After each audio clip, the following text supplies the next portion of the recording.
our May Real Schools webinar that we've got going this afternoon. This one's very much targeted at our leaders out there, so I thank you all. I know how busy it is as a school leader, particularly at this time of year. I think always underestimated is how busy May is on the school calendar, and so I thank you all for giving a little bit of your time up to invest in yourselves, invest in something that we think and we know actually causes quite a significant amount of stress and a significant amount of difficulty in our lives. And in fact, it's one of the things that most studies will say that is keeping our school leaders up at night, is the whole idea of performance conversations. And there's two parts to that. One is just how that conversation might go and what the results of that conversation might be, or indeed what the icky, awkward, difficult process might be in getting there. And number two is that there's a frustration in the format for the way that we've gone about performance conversations in the past that we want to address through this webinar today.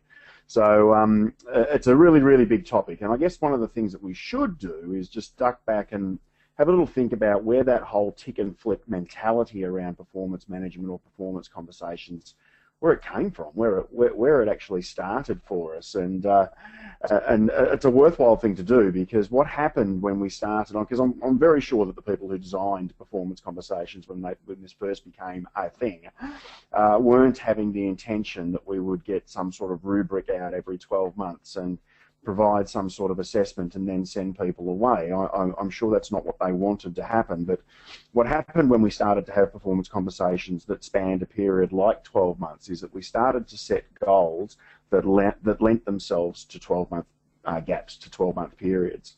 And though that meant the goals we were setting were far too broad, that they were far too large, and indeed they were the kinds of goals that people really don't want to tackle.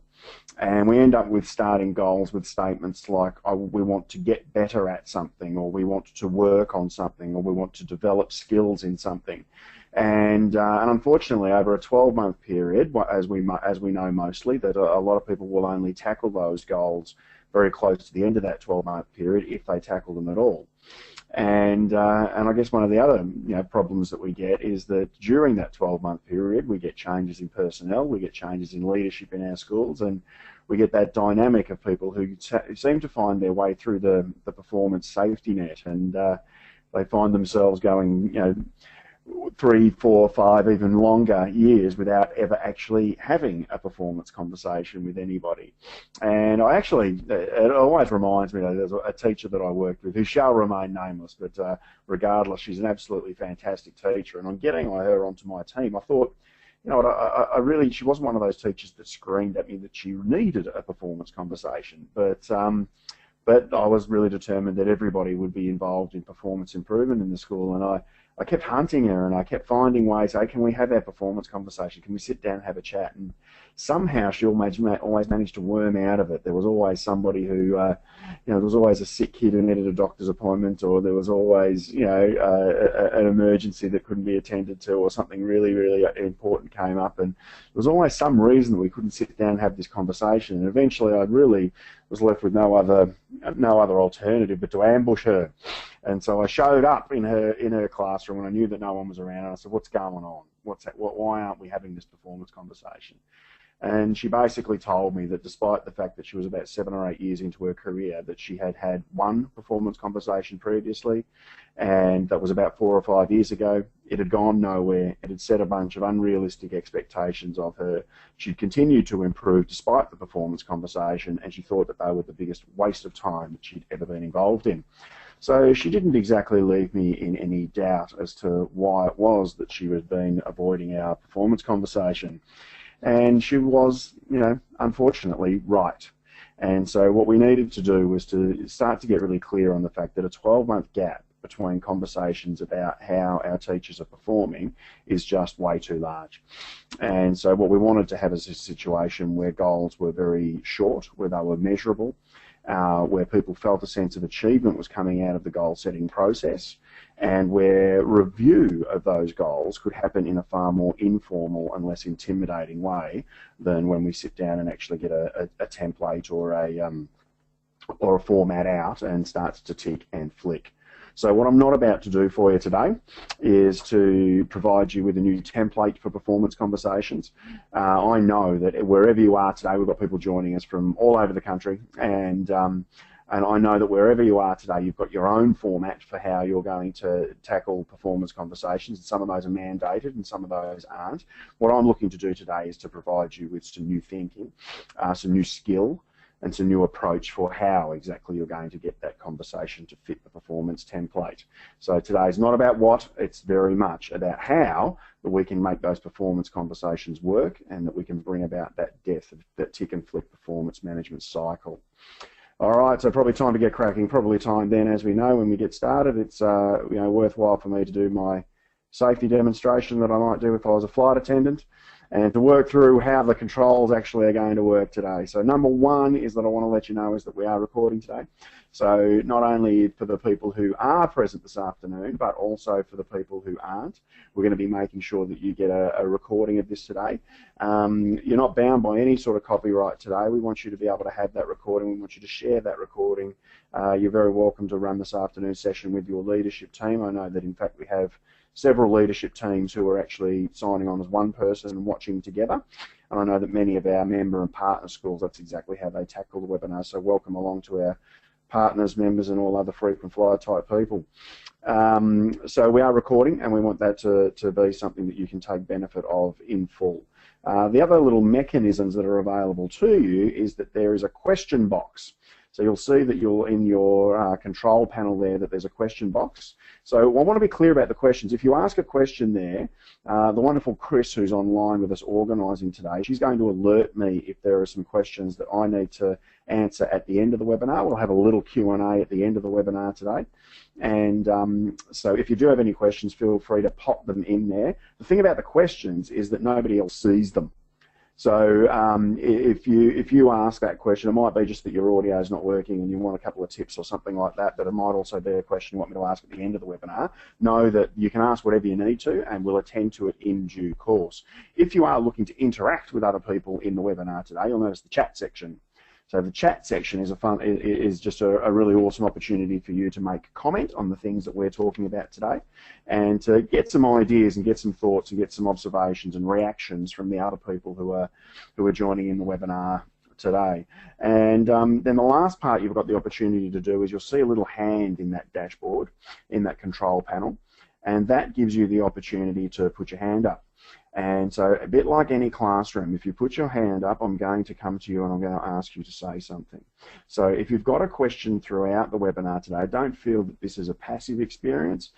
Press that hand button, put your hand up, and what will happen in that instance, once I spot you, because I feel a little bit like an organ grinder here trying to control all sorts of mechanisms. But once I spot you with your hand up, I'm going to come to you and say, okay, let's unmute this wonderful person who's got something to contribute, and let's hear what you've got to say and or ask. So that's my intention for today. So we're going to get rid of that 12-month tick and flick mentality, give you some new skill, give you some new thinking, and as you can tell, that's a lot to get through in one short hour. So what I'll also do is give you an opportunity towards the end of the webinar to find out more, to find out how you can actually get hold of a few more resources in this kind of area and make access of something. I'll prime you for one thing. I've got a freebie coming for you today. So you've got an opportunity at the end of the day to access something free. And I've also got some really fantastic news in that we have a guest presenter. We've got a real expert coming on for our next webinar for teachers in June that I want to make you aware of as well. So that's coming towards the end of the webinar. All right, let's get started. As always, anybody who's been to any of our Real Schools webinars knows I like to make sure that we are getting a very clear idea of who's in the audience today. So let's get going with let's find out who you are. Let's find out which cog you are in the machine, because there's various reasons that you might be here today and various angles that you could be coming at this from. So I'm going to launch a poll here.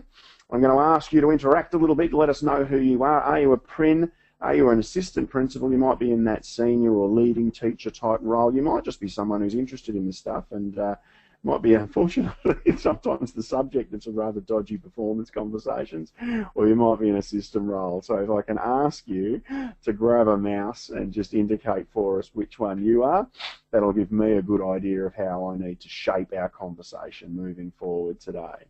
I always like to make sure I give people a good 40 seconds to find the poll and contribute something. And I also like to make sure that we've got at least 80% of our attendees who have voted, so that we know we've got a good sample size. All right, so we've gone past 80% now and past 45 seconds. So I'm going to close the poll there, and then I'm going to share the results so that you can see for us today that we've got a bit of a mix. We've got a bit of a mix here today. So we've got quite a few people in that, more than 50% of our people in that assistant principal senior teacher range, but we do have some Prins online as well. Got some people who are aspiring and perhaps would like to be subjected to a better form of performance conversation, and we've got a few people in that system leader type bracket as well, looking to try and spread an approach across the schools perhaps that you're working with. So good to know we've got a real mixture of people in the room today. So welcome, welcome, welcome to all of you. All right, I'm going to hide those results now because otherwise the slide doesn't continue onwards. And let's move on and find a little bit more about what's holding you back. There are various motivations that you might have for being here today, but for most of us, there's an anchor. There's something that we find about performance conversations incredibly challenging. So what I want to do today is to, again, let's get clear. I've got an understanding of your role, and I want to get clear about what it is that you find the most challenging thing about being here today, and to, I guess, tailor some of the conversation that moving forward around that. So I'm going to launch a new poll here. So what is it for you? What's the tricky stuff? What's holding you back? Is it tackling the tough stuff? Is it making sure that we talk about the things that really should be spoken about in a performance conversation? Would you say it's the potential emotional response of the person that you're having the conversation with that holds you back, that worries you? Is it a lack of a meaningful or a consistent format for the way that you're going about a process, for the way you're going about handling these conversations? Is it perhaps that the goals never seem to be met? Is that the thing that's holding back? And we're just going, what's the point of this conversation if they're only going to be met in the last 5 minutes before the next one? Or is the challenge really about being honest in a performance conversation without destroying confidence? What is it for you that's really holding you back, that you believe, from holding really fantastic performance conversations? So again, I always like to make sure we try and get up towards that 80% mark around voting. So have a good think about it. If you're near a mouse, you can grab hold of that and make sure you let us know. We're up over 70% now, so I'll give just a few more seconds for those last few attendees to let us know. We've got a clear trend emerging here, and we're over 80% now, so I'll close the poll and share those results with you. And what we can see is we've got a real issue here around being honest without destroying confidence. So we've got a job here about how can we be really clear about the sin without rejecting the sinner, and we want to have and really the exciting thing for me about seeing that result is that what you're telling me is that you value your people, and but what we want is a process that shows them that they're valued without them feeling that there's nothing to improve. So that's very much the angle that I'm going to take as we move forward in here. We've also got, if we look at this in total, more than 85% of people are worried about some sort of emotion. So that last one is about the emotion of confidence, and then we've got people who are really worried about what the other person's how they're going to respond when they hear the news. So alrighty, I've got to keep that in mind. We're going to think very hard about emotions today and how we can get that. Get some clear thinking about the emotions that happen as a result of these performance conversations.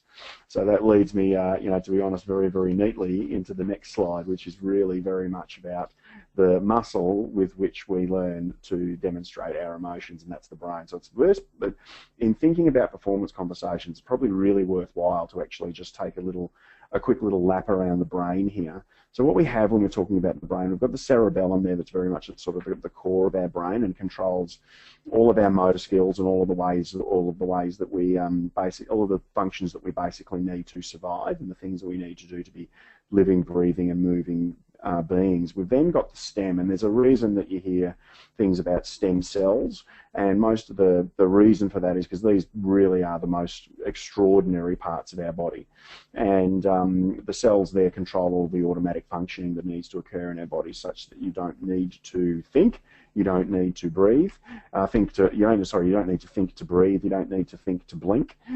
These are things that happen automatically, so they're pretty remarkable things, the stem cells that control that kind of automatic stuff. We've then got the part of the brain that most of us are the most familiar with, that's the neocortex. So this is where our thinking lives. This is what you'll see if you're into watching gory shows like RPA, and and making sure that, if you see somebody's, skull, sliced open in a delicate piece of surgery, what you'll see is that large cauliflower-looking section of the brain, and that's the neocortex. And whether it's right brain or left brain, this is all about the way that we think this part of our brain.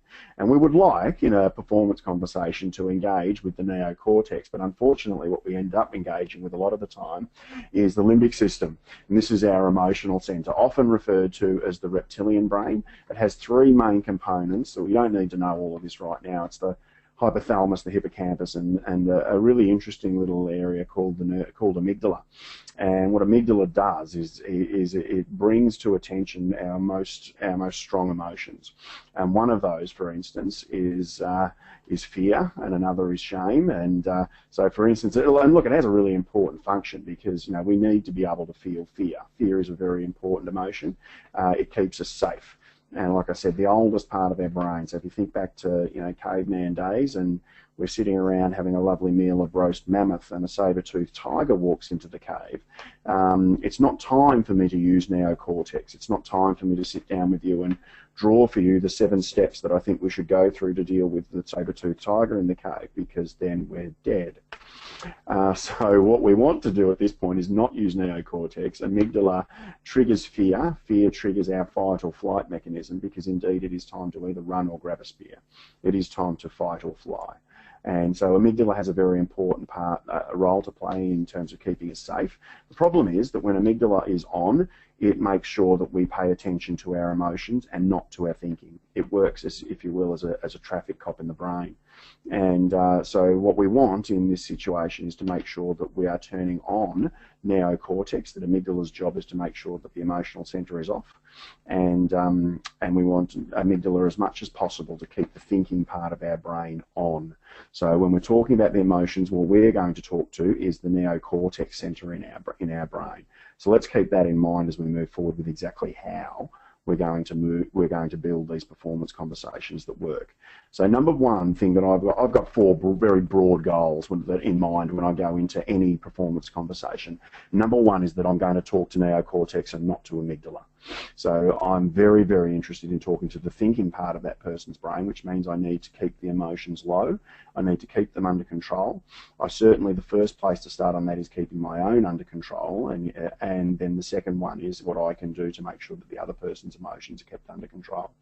The second thing is that there will be achievable, meaningful goals set, and I do really believe the best way to do that is to set far shorter term goals than we have been doing. The third thing is that I will ask in this plan, how can I help? What can I do here to be a part of this? We should be looking in a performance conversation to develop a partnership, not to simply develop accountability.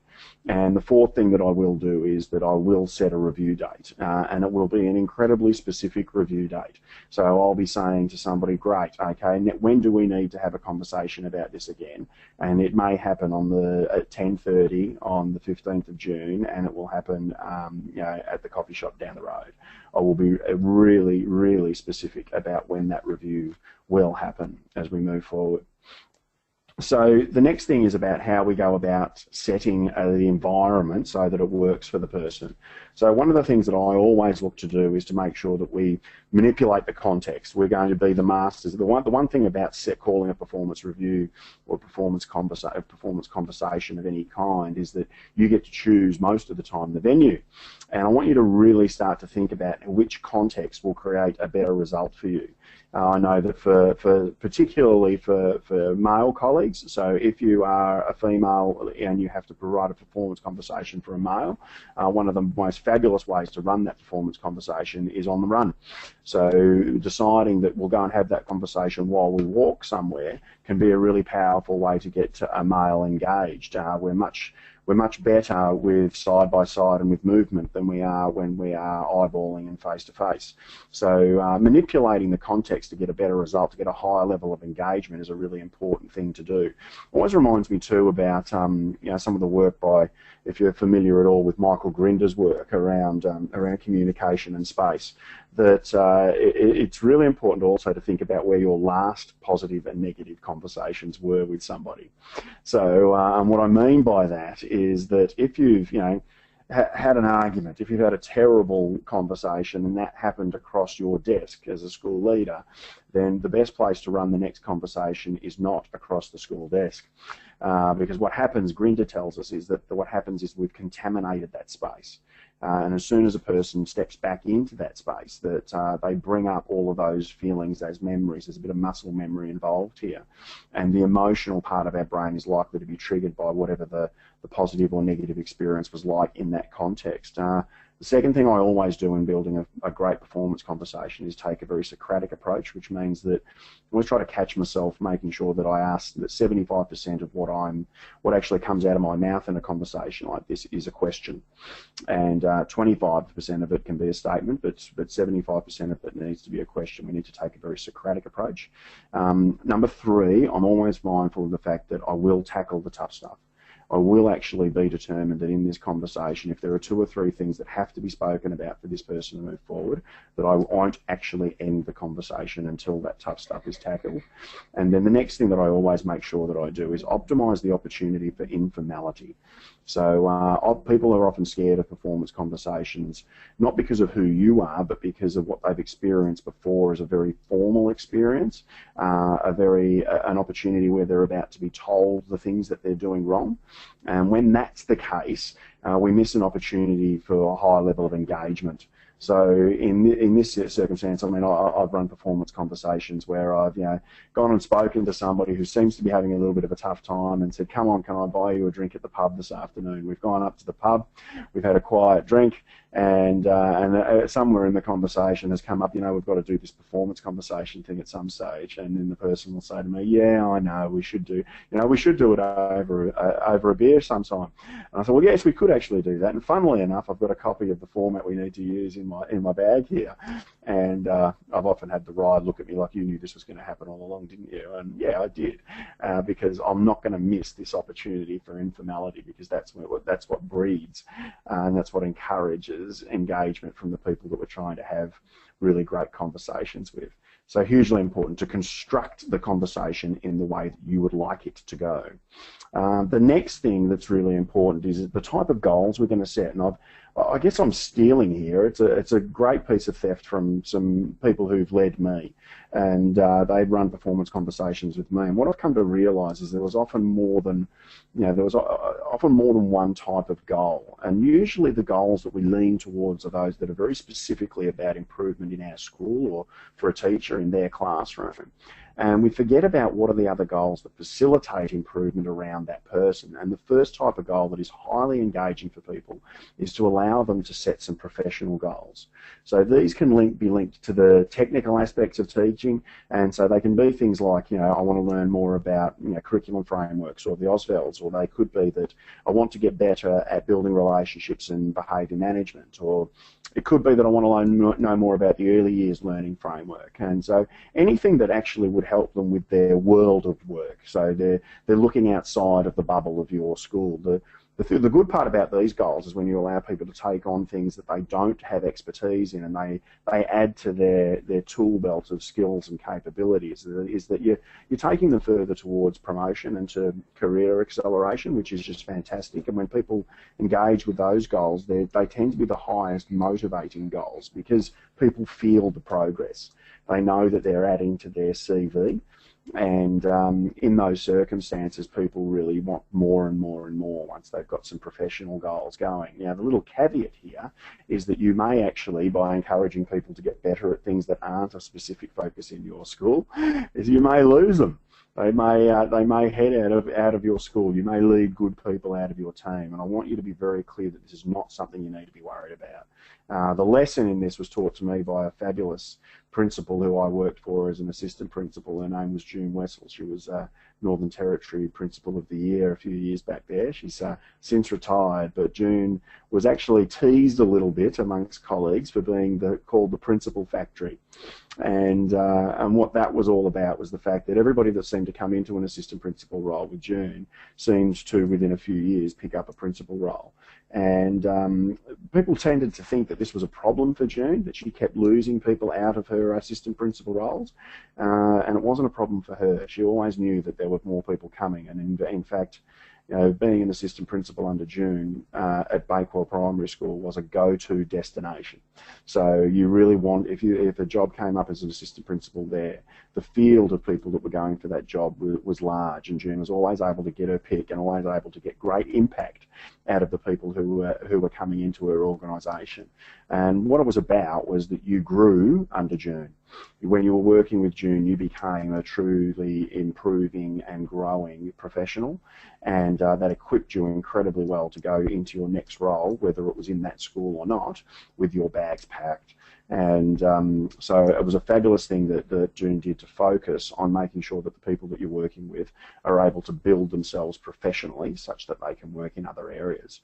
So I always look to try and encourage people to think about at least including one professional goal. The other goal that I encourage people to think about are operational goals. So these no performance conversations should be so ethereal and out there that it doesn't directly impact current work. So these are about immediate impact, these are short-term goals, and they are always linked to your school's whole school approaches. So if you've got a whole school approach around, it might be restorative practices or first steps literacy, or it could be visible learning, then what we want to know is that there's one goal in any performance conversation that's active at any time that links directly to the work and the happenings at your school, the objectives and the aims of your school.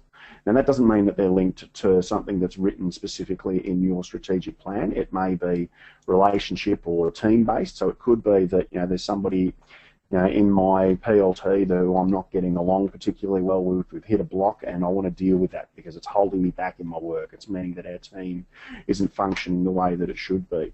But whatever the goals are that we set operationally, we need to be very, very clear that they are having an immediate impact. They are things that we should be able to get improvement from straight away. The next type of goal that's worth considering here are personal goals, and these are if I'm really honest, they're the least often used goals, and I came to learn pretty much the hard way that these are the goals that actually can have the greatest relevance in a performance plan. They certainly can be the goals that people are surprised that you're wanting to set, and they're the goals that garner enthusiasm for the whole of the performance plan. So I used to think that my rule of thumb around any personal goal was always, how does it help? How does that point 3 come to life there? How is it relevant to the workplace? And I guess my mantra around that was always back to number 1, and that was that how does this goal help a person come to school with their tyres pumped up? And I got tested on this a couple of times. I had people who told me that they from a personal point of view, what they wanted to do was to enroll in a craft course and things like that. And I thought, okay, I'm just not quite sure where the work relevance was there. And you have to sometimes dig a little deeper to find out what's really going on for people. And so I remember another teacher who came and spoke to me saying that one of his personal goals that he wanted to take on was to quit smoking. And I had a quick run around my brain trying to work out how on earth does this help, and couldn't achieve it, so I needed to dig further. So I said, how is this going to help you be involved? How is this going to help you in your work at our school? And a very clever teacher said to me, you know what, I miss all of the good conversations. He said, you have a rule where I cannot smoke on the school premises. In fact, I wouldn't let people smoke where they were within eyeshot of the school premises. So so I always wanted to make sure that he wanted to stick by that rule. And so if he needed to have a cigarette at recess or at lunchtime, then he had to leave the school premises and get right away from the school. And so he said that what he was missing was all of the great conversations in the staff room where people were making sense of the things that they were working on together. So he said, I got to all the formal conversations, but he missed the informal, and he was finding that there were gaps in the way that he was working. So it kind of made sense that that it was reasonable that actually him quitting smoking would eventually make sure that he was performing better in our school. So it was really exciting. And so personal goals, anything that helps people to feel like they're coming to work with their tyres pumped up, and they connect very strongly to people's personal well-being. And as we know, people who have a healthy feeling around their own well-being are capable of producing more and doing more in the workplace. So ask ourselves the question, will it help from 9 a.m. to 3:30 p.m. during the school day? And if we think that in some way, whether it's being a bit fitter or whether it's it's or whether it's quitting smoking, or whether it's a relationship thing, or whether it's a behavioural thing. Make sure that that is on the agenda. They really do help people to be able to engage broadly with your performance improvement. The next thing that's really important, and this is one of the things that for many years I missed. I was really great at setting goals, and then what I forgot was that I've got a role here that should certainly go well beyond the performance conversation, whether it's a formal or an informal conversation, and that means that I need to get really explicit about what my support is. How can I help? How can I do my bit? And what are the informal, or what are the ongoing, or what are the easy to do mechanisms that I could put in place? So even around our person who wanted to quit smoking, one of my things that I used to do was on a Friday morning send a quick email to that person asking how many gaspers he'd had during the week, and if it was a low number, preferably 0, then I was able to congratulate him and tell him, fantastic, well done, you're actually achieving on your performance plan. And for me, it was very much a Friday morning thing. I was able to coordinate it. I had about 8 emails every Friday morning that I could send out within about 2 or 3 minutes, and they were all just checking in on people. What you find people tend to do when they're asking for support is they're looking for a check-in. They're looking to know that you're bought in. And so I had lots of people who said around, professional goals, oh, can you, ask me a couple of questions here and there? So I would find a couple of little questions that I could send in an email on a Friday morning. Operationally, could you send me a little bit of information about, this whole school approach? And I would have a set of links and documents that I could actually just flick out really quickly in a quick email on a Friday morning. And around personal goals, I was able to say, how many smokes have you had? How many times have you been to the gym? How have you been eating this week? Or how's things going with Beryl in 1B? And so making sure that there was some sort of link to that person that happens regularly and informally. And what that does is it goes to the idea of performance being about partnership, and it certainly goes to the idea of a greater level of accountability. So look for things that you can do easily and simply that are informal and regular. And then always look to make sure that the things that you're looking to do follow what we call the live person rule. And the live person rules are a really important thing. It's for some people, they'll ask you, so what can I do to, when you ask, what can I do to help you out a little bit here, their answer will be to, oh, can you just stay off my back? So the frustrating part about stay off my back is that it's very, very easy to do. And in fact, what you can do to stay off someone's back is absolutely nothing. And so a dead person, for instance, can stay off somebody's back, but a live person is present. So we want to look for things that you do rather than things you don't do when you're looking to provide those small, informal, regular, ongoing mechanisms around explicit support. So let's keep plugging along here. And the last thing that I really want to mention around, I guess, the construction of these performance conversations is the whole idea of making sure that you set review dates. So, and the question we need to ask ourselves here is, how long should it take to achieve a certain goal? So the problem when I mentioned right at the start that we set goals like, so that are using sentences like, I want to get better at something, or I want to develop skills in something, is that, how long's a piece of string? How long will it take us to get better at this? How long will it take us to develop skills or to work on this? And there's no real answer to that. So what we want is our goals to be so specific that we can ask the question, how long should it take for you to get this done? So if, for instance, a person said, it's an operational goal around, I want to know a little bit more about cooperative learning. What we need to have as a goal, instead of saying learn more about cooperative learning, what we need to say is we will visit 2 classes in the school of these teachers who are fantastic at cooperative learning. And my role might be to release them for that opportunity. But the great part about visit 2 classes who are really great at cooperative learning is that we can ask the question, was it done or was it not? And in this case, we can say, so how long does it take to arrange 2 visits? And we might say, well, things are pretty busy at the moment. It's going to take 4 or 5 weeks. In fact, my default for any goal is that we should be able to get it done in 5 weeks. And then what we want to do is to carve it in stone.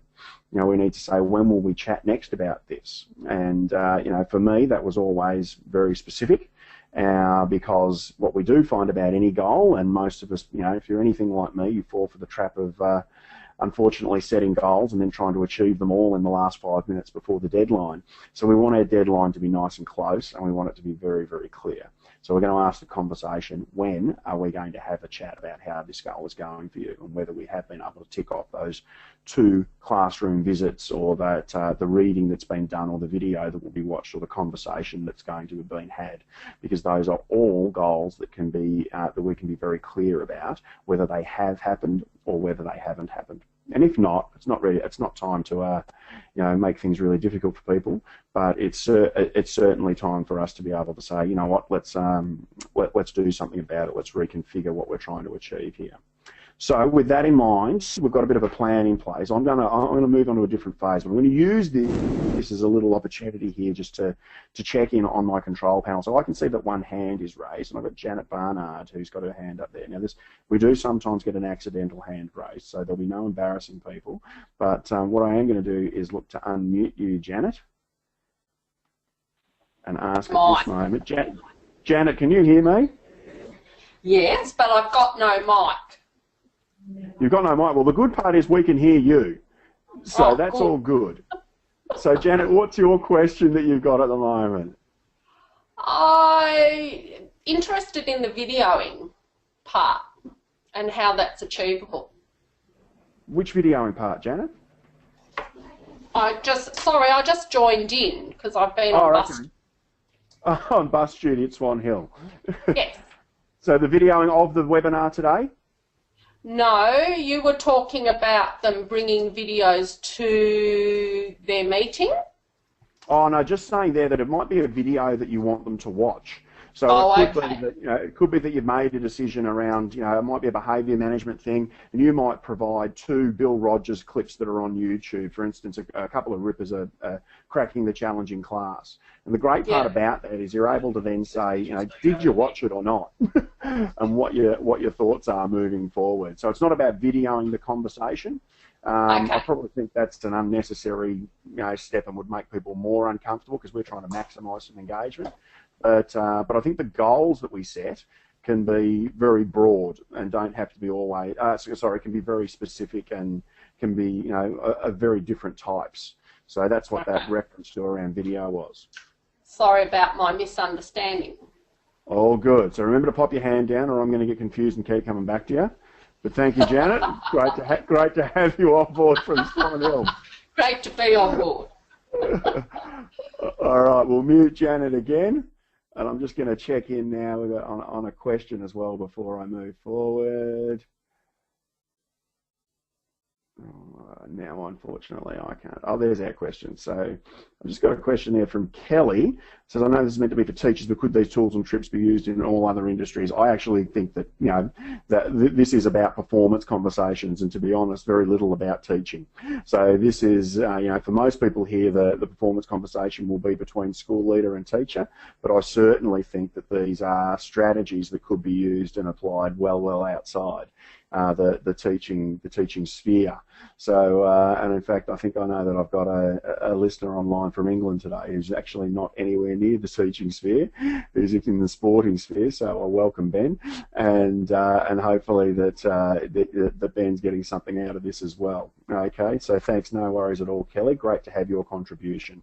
Good to have that little pit stop there and to keep moving. I want to make sure we don't run out of time today. One of the things I want to do as we move forward here, I'm going to talk a little bit about the emotions and I just really, very much picked up on that being the confidence and the emotion thing that people are worried about at the start of the webinar today. So I want to suggest a bit of reading to you.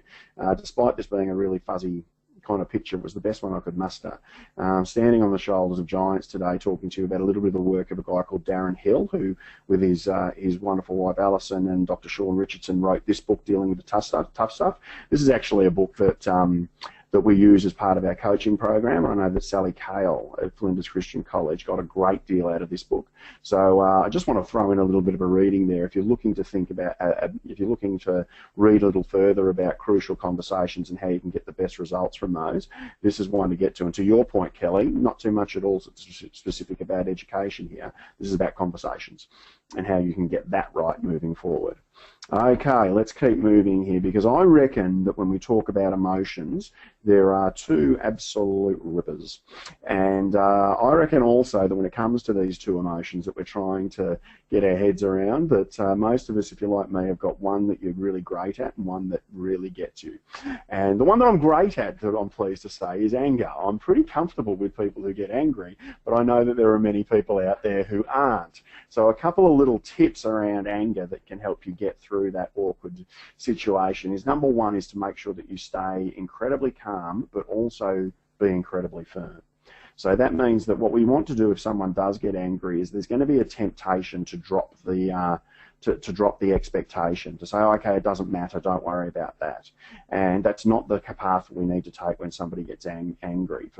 The other thing to remember is that the anger is theirs, and let them own that. And so one of the ways that we can allow them to also, we need to think about the fact that at this point, this is amygdala's not doing its job. Let's let the emotional center turn on, and we want to get back to the neocortex and having that conversation once people are angry. So one of the things that we can do around that is to adjust our voice volume, and to always take the mantra of keeping our voice volume below the person that of the other person. Once somebody's angry, the collaborative nature of their purpose for being there is gone, and therefore the competitive nature of their purpose has been awoken. And in any competitive environment, if we take our voice volume up above theirs, we can expect the next sentence to again be up above ours. So it becomes a competitive environment. As we know, when voices are getting louder and louder and louder, neocortex is getting further and further and further from being in play. So we want to make sure that we keep our voice volume nice and low. And to that effect, if we need to end the conversation, don't feel like you need to, mire through the, wade through the mire and struggle through the difficulty to get this conversation done. Feel very, very comfortable and ready to press the abort button and to say, you know what, we're out. That end this conversation and just say, you know what, I can see this isn't working. I'm going to let you go. Let's do this another time when we're both feeling a little bit better. I want you to also understand that when somebody does turn off the thinking part of their brain, that often what they say doesn't make sense. And so the big message in there for it is don't take it personally. When people get really angry, we say some really, truly dumb stuff. And so it's really important to recognise that what people are saying at that stage isn't something that they truly think. So a lot of people think, for instance, that the only people that tell the truth are people that are drunk and fired up, and that's not true, because what happens is that the neocortex part of has been numbed, or in some cases completely eliminated from being, and what they're saying isn't actually a true reflection of what they think. It's also really important in that sort of situation, once you recognise that someone's truly angry, is to take the safety first approach, and to make sure that you're really, and that's about your professional safety, but also your emotional safety, also your physical safety sometimes if you feel like somebody's about to pick up a filing cabinet.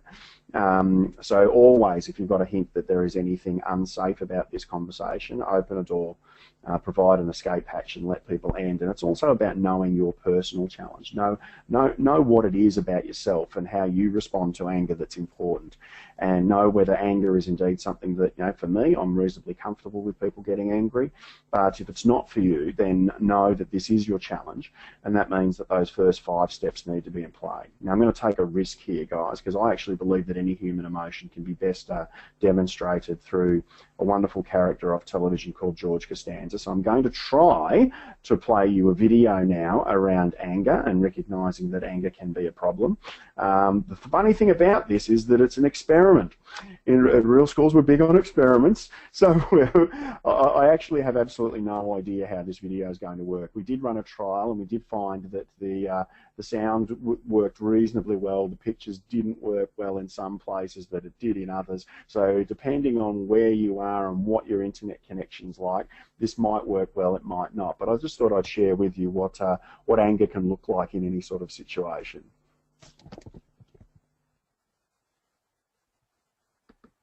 Is there some unresolved issue between you and Jason? I don't know, a little something called Step 9. Instead of an apology, he was bebopping and scatting all over me. I'm not sure what you want me to do. Well, aren't you the boss of him? You shouldn't let him move up. When I was in the Cub Scouts, I got stuck on Weebelos for 3 years because I kept losing the Pinewood Derby. You're quite upset, Drew. Well, I think you should drop him down to step 2. I think there's a higher power. Let him chew on that for a while. You know, George, I think I can help you. We're having a meeting tomorrow. Why don't you just come by? All right, that's more like it. Thank you very much. By the way, my uncle was an alcoholic.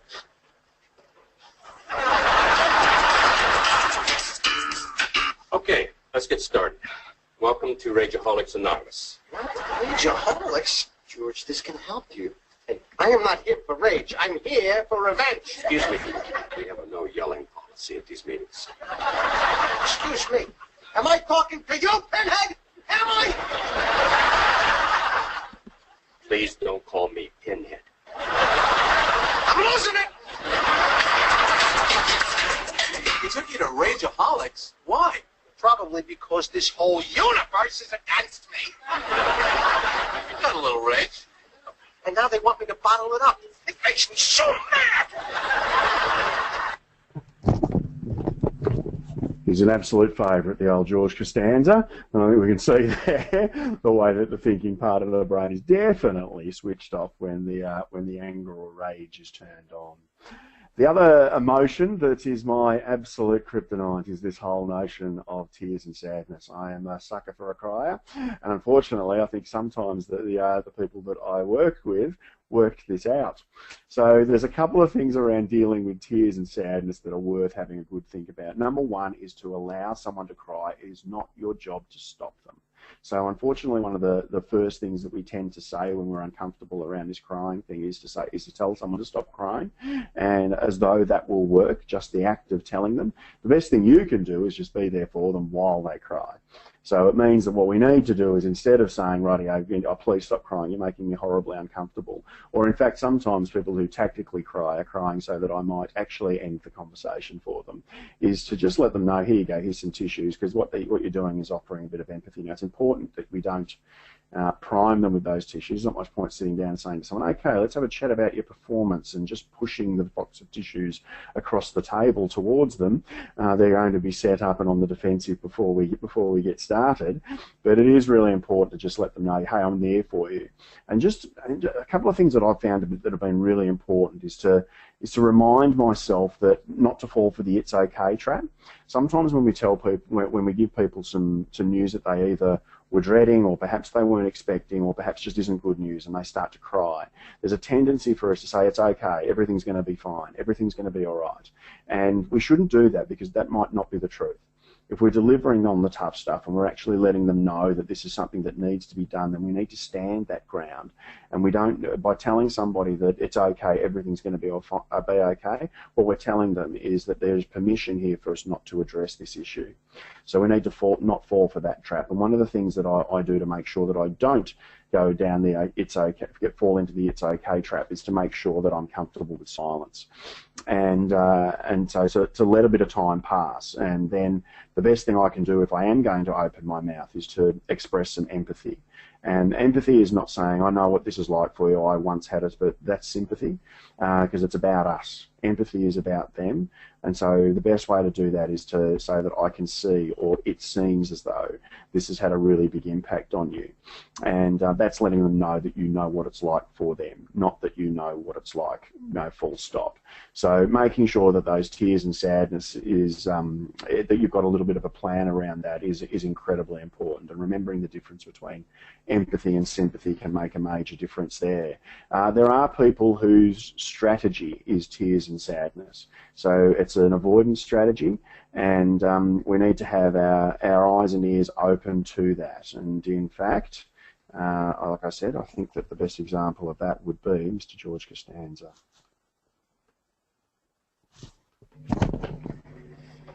You see, this is the thing.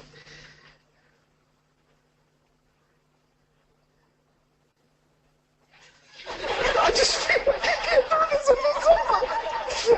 I just really because I just feel like I'm not ready yet. I'm frightened and I'm scared. I just feel like I don't have time to get to know each other. I'm too bad for some things. I can do it in lots of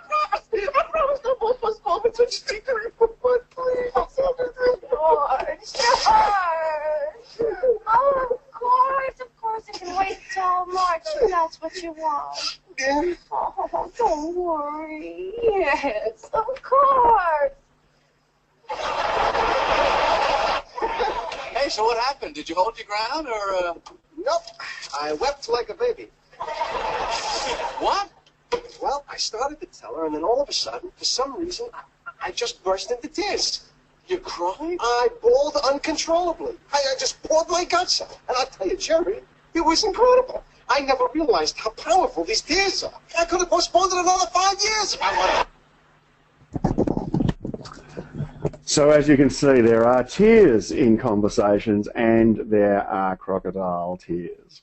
So look, that brings us pretty much to the end of what we're on about today. We want to make sure that you've got some tips and tricks around making sure that you can construct that conversation well. We wanted to make sure that you were clear on effective goal setting. We also want you to be ready for those emotions that can come along in a performance conversation. And I just want to make sure that you're also ready for our next webinar. So I said it there at the start of the webinar today that I would make sure that you had some information about what was coming. So I'm really excited to be able to bring you a special guest presenter next time around. Of course, I can find some information on nutrition. It's a topic that's actually quite dear to my heart in terms of working with young people.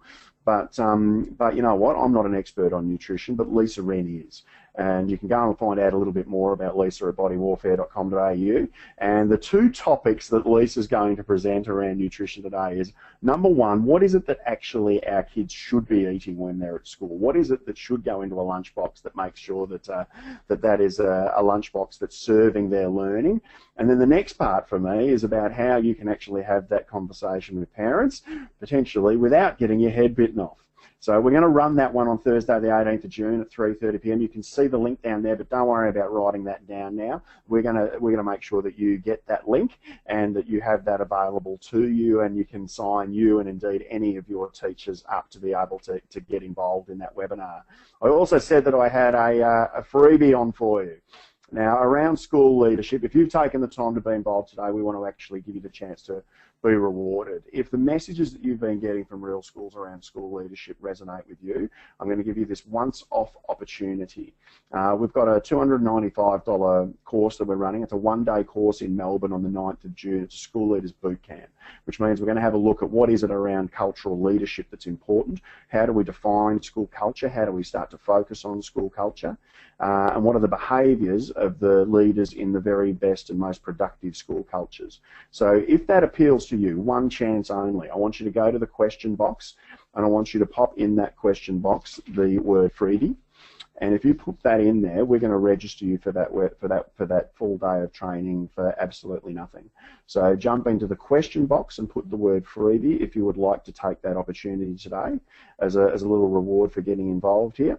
And we're going to get in touch with you after the webinar and make sure that you get the chance to come along to that one day of professional. And it's a really inspiring but also provocative kind of day that we hope will take your leadership thinking around the block a couple of times, and you'll leave with a higher level of fitness around the way that you can lead as you move forward in your school. So an absolute, no strings attached, no marketing gimmick here, no steak knives. This is an absolute freebie offer to people who decided that they would give up their afternoon on a Thursday afternoon to get involved in something around performance conversations. We want you to have the chance to step in and find out a little bit more. Here's the one that's not the freebie. We're running a really big day on restorative practices for teachers. So this can be if you're in a leadership role, but also for any of the teachers in your school who might need a little bit of support about how to build a climate in their classroom that is relational, that is high performing, where conflict is resolved easily and without it getting in the way of making sure that they are of the learning program. So this is about how restorative practices can serve the learning program in your school, how it can make teachers more effective, and how it can also help them to be less stressed in the way that they're working. So hugely important day. If you'd like a little bit of information about that day, what we'll do, if you put the word PL in the question box, what we'll do on that around that is we're going to send you we're just going to send you the flyer and the registration form, and you can do whatever you wish with it if you want to get involved. Okay, so that's going to be a really big day.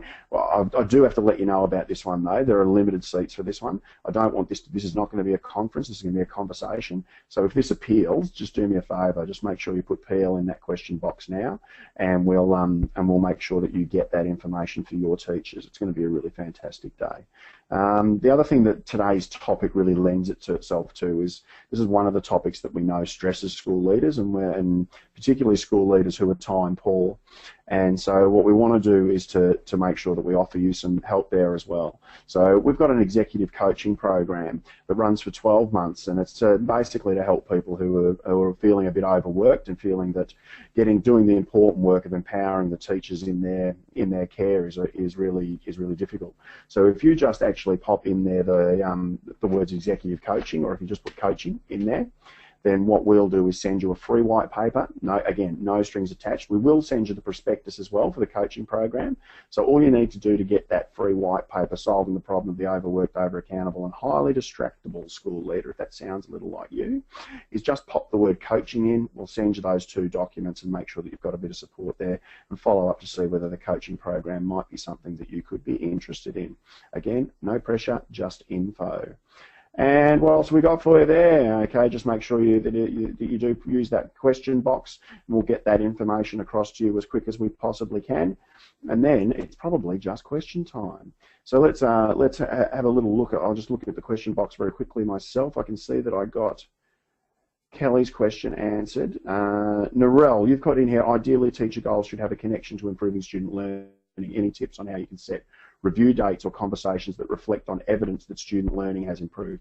Absolutely. So one of the things we really need to, I would actually go a step back further from that, Nari, and I would be asking the teacher, how is it that we're going to prove that their work is improving student learning? Ask teachers to identify what are the data sets that they would like to improve, and our goals should connect very much to that data set. So whether it's a NAPLAN goal that you want to have your kids achieve a certain level in a certain aspect of that, then what we need to do as leaders is provide really fantastic lines of inquiry. So we need to ask them to identify the data set that they would like to engage with, and we need to make sure that we also ask them what's unacceptable. What is it about that data set that they would like to say, you know what, that's not okay, and I'm going to improve that. So having teachers who are immersed in the process of identifying the data that they believe is important and they wish to improve is a great way of not only building their data literacy, but having teachers capable and feeling engaged in the process of improving that data is really important. So thank you very much, Nari, for that question. I'm just looking about whether I've got any other questions. Okay, so I can see quite a few people have asked for the freebie, and a few people have asked for some coaching info and also some PL. So thank you so much to those people. I'm going to do a final check here with our last couple of minutes about whether we've got any other hands up. So Janet, I can see your hand up there. I'm actually going to ask you, Janet. I won't go to you straight away now. I'm going to go to you if you let me know in the question box that you would like to ask another question now. And I'm going to assume that hand's still up from previously. But apart from that, if we don't have any other hands up, Janet has sheepishly put her hand down. And if we don't have any other hands up, then what I'll do is I'll let you go there. It's been fabulous to talk to you about a topic that's really, really dear to my heart. Go and have a good look around the Real Schools website and get some ideas about all the ways that we could connect. And remember that email address there if there's something that you'd like to get in touch with us about. That phone number as well. If there's anything that's happening in the Real Schools world that you'd like to engage with, make sure you do. We're always keen for a chat. And don't forget that next webinar that we've got around the lunchbox wars, really getting clear about how we can get the right foods in the hands of our kids, and how certainly we can tackle the conversation of talking to their parents about it. Thanks everyone, have a fabulous week. We'll see you in June, and bye for now.